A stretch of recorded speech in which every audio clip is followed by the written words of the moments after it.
All right, morning everybody. Positive Pat here. Got my cup of coffee. Still in Birmingham. This is the 5th video vlog video that I'm doing.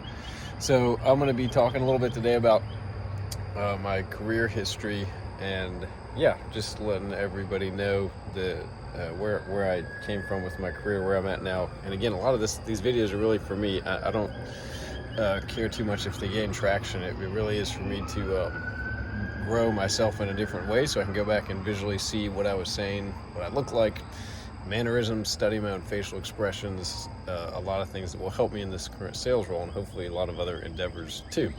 So I grew up in North Carolina. I had a great family coming up, and I'm not going to go through the whole history, but we'll start out with a couple years ago.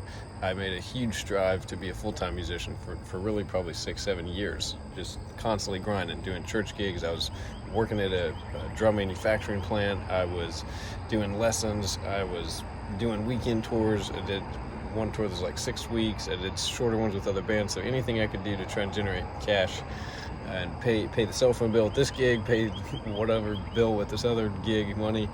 And that was fine, but it started to become kind of a job after a while and not quite as fun. And I started wanting to do my own music, and around that same time is when my now wife and I had our first daughter. We weren't married at the time, but that became really, really tough. And I had to grow a lot as an individual. I wasn't being really good for her and understanding her perspective of what she was having to deal with every day. So that took a lot to work through that. I would like to think she would agree that I've kind of come a long way since then. So that led me into having a short landscaping stint, which led me into meeting the VP of sales, or former VP of sales of the current company that I work for, because I followed up with him 2 years after I had done a landscaping job. He said, "Oh, anybody that's going to follow up 2 years later, you might be good for this sales position."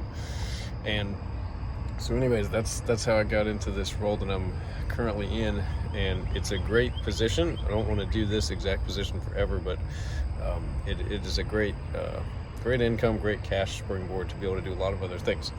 So I'm planning to do land business with my wife, and there's a group called Land Academy online that we're going to go through. I've already been through it once, and at the time, about a year and a half ago, I just didn't have the bandwidth to be able to really do it. And now I've learned how to do my job a lot better. I've learned how to manage my time much better, more efficiently. From a lead generation standpoint, I'm going to start utilizing Facebook ads. I'm going to have an in-person canvasser. I'm going to be doing cold calling myself to commercial properties to try and give myself as many filters as I possibly can to have leads coming in without me having to go door to door, which is what I typically did when I first started it, as a way to generate business, obviously working off of a lot of referrals as much as you can. So that was just a little backstory of kind of where Pat got to where he is. And the whole Positive Pat thing, that came about because when I was really young, 17, 18, I used to think that if I'm just super positive all the fucking time, then everyone else around me has got to be positive too. And if they're not, then I'll just see what's going on. I'll try and make their day better. And that mindset, I got jaded for a couple years in life, but really that mindset is great. And I'm not going to be able to make everyone's day better, but if I can be positive, my energy levels are always better. I mean, there's not really many situations where being positive isn't going to be better than the alternative, which is being negative. So stay positive. I'm going to keep doing these videos, slowly get better at it. At least you guys got a much better, whoever's viewing this, you have a much better view out here today. We're still, like I said, in Birmingham. Played this wedding last night in the band that I'm in. So still do the music thing, kind of part-time. Still enjoy that. You can see Protective Stadium back there changing colors on us. So, all right. Well, you guys take it easy. This is Positive Pat signing off. Go crush it. Make it a great day. See you later.